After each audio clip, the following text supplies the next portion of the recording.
এইরকম আলু পাওয়া যাচ্ছে প্রিয় দর্শক। এই যে দেখুন অনেকগুলো পেয়েছি, এগুলো থেকেই আমরা এবার চারা উৎপাদন করব। চারা উৎপাদনের জন্য যেই উপাদানগুলো নিয়ে নিয়েছি, এটা হচ্ছে কোকোবিট, যা আপনারা আগে দেখেছেন। এগুলো আমরা মিক্স করব।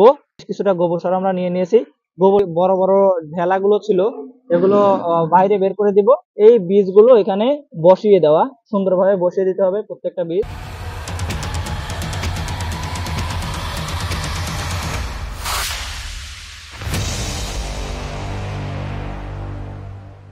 আসসালামু আলাইকুম ওয়া রাহমাতুল্লাহি ওয়া বারাকাতুহু। সুপ্রিয় দর্শক, আজকে একটু অপ্রস্তুত অবস্থায় আপনাদের সামনে চলে আসলাম। আপনাদের কিছু জিনিস দেখাবো। আপনারা জানেন সামনে আমাদের ফুলের সিজন আসতেছে, আর আপনারা অনেকেই গত বছর ফুল লাগিয়েছিলেন, বিভিন্ন ধরনের ফুল। তার মধ্যে একটা ফুল ছিল যার নাম ছিল ডালিয়া। প্রিয় দর্শক, এই ডালিয়া ফুলের বীজ থেকে উৎপাদন করা হয় এবং আপনারা জানেন এটার যখন চাষ করা হয় এটার প্যাকেটের মধ্যে এক ধরনের মূল তৈরি হয়। এটা অনেকটা বলতে পারেন মূলার মতো বা হচ্ছে আলুর মতো। সুপ্রিয় দর্শক, এই যে আপনারা আমার হাতের এই যে পাশে দেখতে পাচ্ছেন, এগুলো হচ্ছে সেই আলু বা এটার ডালিয়া ফুলের মূল।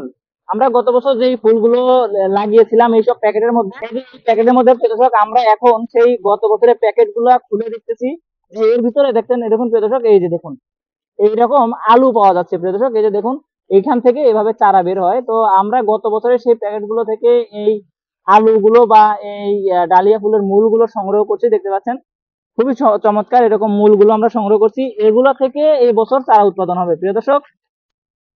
এই ডালিয়া ফুলের এটা হচ্ছে একটা বিশেষ বৈশিষ্ট্য, যার চারা উৎপাদন করার জন্য আপনারা যদি 1 বছর লাগান, পরের বছরও আপনারা এগুলা থেকে চারা উৎপাদন করতে পারবেন। দেখুন আরেকটা প্যাকেট আমরা খুলি। এই দেখুন প্রিয় দর্শক, এটার মধ্যেও এই দেখুন ঠিক এইভাবে আপনার পাতা গজাবে বা এইভাবে আপনার গাছ থেকে নতুন গাছের জন্ম নিবে, আপনারা যদি এই আলুগুলো লাগান। যে কারণে আমরা এগুলো আলাদা করতেছি। প্রত্যেকটা প্যাকেটের মধ্যে এরকম আমাদের গাছের যে গোড়াগুলো ছিল, এই গোড়া থেকে এই আলুগুলো বের হয়েছে এবং এই এই ঠিক এগুলো থেকে আবার পরবর্তীতে আমরা চারা তৈরি করব। তো আপনাদেরকে আজকে আমরা দেখাবো কিভাবে এই বেশি দিন রাখলে প্রিয় দর্শক, এই যে দেখুন বেশি দিন রাখার ফলে অনেকগুলা পচেও গেছে, এগুলো অনেকগুলো পচে নষ্ট হয়ে গেছে, এগুলাতে আর কাজ হবে না। তো আমরা এইভাবে অনেকগুলো মূল পেয়েছি অলরেডি, দেখতে পাচ্ছেন। এই যে এরকম ছোট ছোট যেগুলো আপনারা পাবেন, এরকম যেগুলোই পাবেন রাখবেন, এগুলো প্রত্যেকটা থেকে আবার নতুন করে আপনি চারা তৈরি করতে পারবেন। তো প্রিয় দর্শক, দেখতে পাচ্ছেন আমাদের প্রত্যেকটা প্যাকেটই খালি করা শেষ হয়ে গেছে। এগুলো সব প্যাকেট খালি করা শেষ হয়ে গেছে। এই দেখুন আমরা কতগুলো আলু পেয়েছি প্রিয় দর্শক, দেখুন কতগুলো মূল, মাশাআল্লাহ অনেকগুলো পেয়েছি। এগুলো থেকে আমরা এবার চারা উৎপাদন করব। আপনারা সাথেই থাকুন, আপনাদেরকে দেখাই এগুলো থেকে কিভাবে চারা তৈরি করতে হয়। সুপ্রিয় দর্শক, আপনারা দেখতে পাচ্ছেন আমরা যেই ডালিয়া ফুলের যেই বীজগুলো সংগ্রহ করেছিলাম, এই যে দেখুন সেই বীজগুলো। আমরা এই বীজগুলো অলরেডি ধুয়ে নিয়েছি ছত্রাকনাশক ওষুধ দিয়ে, যেন এর মধ্যে আর কোনো ধরনের পচা রোগ লাগতে না পারে, যেন এগুলো আর নষ্ট না হয়। আশা করি এটা ছত্রাকনাশক দিয়ে ধুয়ে নিলে আপনাদের এটার মধ্যে যত প্রকার জীবাণু ছিল সবগুলো ধ্বংস হবে এবং এই গাছটা খুব ভালোভাবে এখান থেকে অঙ্কুরিত হবে এই বীজ থেকে। তো প্রিয় দর্শক, আমরা এই ডালিয়া ফুলের বীজ থেকে চারা উৎপাদনের জন্য যেই উপাদানগুলো নিয়ে নিয়েছি, প্রথমেই আমাদের এখানে দেখতে পাচ্ছেন এটা হচ্ছে কোকোবিট, যা আপনারা আগে দেখেছেন। কোকোবিট, এখানে আছে কিছু পরিমাণ বালি আছে। এখানে আছে প্রিয় দর্শক গোবর সার। জানেন যে গোবর সার খুবই উপকারী। গোবর সার এবং কিছু মাটি। এখন এই মাটি, গোবর সার, বালি এবং এই কোকোবিট, এগুলো আমরা মিক্স করব। সুন্দরভাবে মিক্স করব যেন এটা প্রতিটা, দেখতে পাচ্ছেন প্রিয় দর্শক, গোবর সার, বেশ কিছুটা গোবর সার আমরা নিয়ে নিয়েছি। গোবর সার আপনার গাছের খাদ্য দিবে পরিমিত, এবং এই খাদ্য দেওয়ার ফলে গাছটা অঙ্কুরিত হবে খুব ভালোভাবে এবং হৃষ্টপুষ্ট হয়ে বেড়ে উঠবে। তারপর প্রিয় দর্শক, আমরা এখানে কোকোবিট ব্যবহার করেছি। কোকোবিটে বীজগুলো খুব ভালোভাবে অঙ্কুরিত হবে এবং অন্যান্য ছত্রাকের আক্রমণ থেকে বেঁচে থাকবে। এবং মাটিগুলো দিয়ে দিচ্ছি আমরা, দেখতে পাচ্ছেন মাটিগুলো প্রিয় দর্শক খুব সুন্দর ঝুরঝুরে মাটি নিয়ে নিয়েছি আমরা, একটু বেলে টাইপের মাটি, কারণ এই জাতীয় মাটির মধ্যে অঙ্কুরিত হয় খুব ভালোভাবে। এখন আমরা এটা মিক্স করে নিব।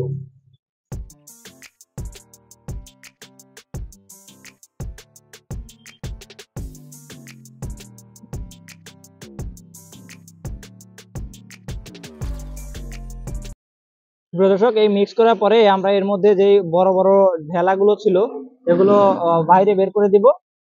দেখতে পাচ্ছেন আমাদের মিক্স প্রক্রিয়াটা সম্পূর্ণ হয়ে গেছে, সুন্দরভাবে আমরা মিক্স করে নিয়েছি। এবার আমরা এগুলো রোপণ করব।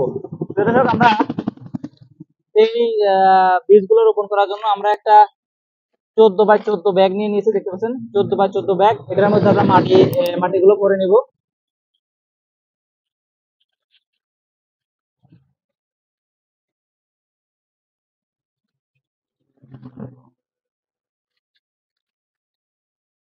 দর্শক দেখতে পাচ্ছেন আমরা এই প্যাকেটের মধ্যে 14x14 প্যাকেটের মধ্যে বালি, মাটি, গোবর সার মিশ্রিত যে আমাদের উপাদানটি ছিল এটা মিক্স করে নিয়েছি। এবার আমাদের কাজ হলো এই বীজগুলো এখানে বসিয়ে দেওয়া, সুন্দরভাবে বসিয়ে দিতে হবে প্রত্যেকটা বীজ। আমরা যেহেতু 2টা প্যাকেট করব, এটার মধ্যে কিছু বীজ দিয়ে দিলাম, 3টা বীজ দিয়ে দিলাম প্রিয় দর্শক। এবং এটার উপরে আমরা এখন বাড়তি কিছু মাটি দিয়ে দিব। প্রিয় দর্শক দেখতে পাচ্ছেন আমাদের এইটার প্রক্রিয়াটা সম্পূর্ণ হয়ে গেছে। আমরা মাটি এবং বালি দিয়ে উপরে ঢেকে দিয়েছি সম্পূর্ণভাবে সুন্দরভাবে। এখন আমরা এটা এভাবে রেখে 1 মাস অপেক্ষা করব। 25 থেকে 30 দিনের মধ্যে দেখতে পারবেন আপনারা এটা থেকে নতুন ভাবে চারা গজিয়ে গেছে। এখন আমরা এটার উপরে একটু পানি দিয়ে দেব। দর্শক এটার মধ্যে আমরা সামান্য পরিমাণে একটু পানি দিয়ে দেব উপর থেকে। দেখলেন আমরা পানি দিয়ে দিলাম, পানি দেওয়ার পরে এটা হচ্ছে অবস্থা। এখন আপনাদেরকে 25 থেকে 30 দিন অপেক্ষা করতে হবে। আমরা পরবর্তীতে আরো একটা ভিডিও নিয়ে আপনাদের সামনে হাজির হব। আশা করি সেই পর্যন্ত সবাই ভালো থাকবেন। আজকের ভিডিও এখানে শেষ করছি। ধন্যবাদ সবাইকে। আসসালামু আলাইকুম ওয়া রাহমাতুল্লাহি ওয়া বারাকাতুহু।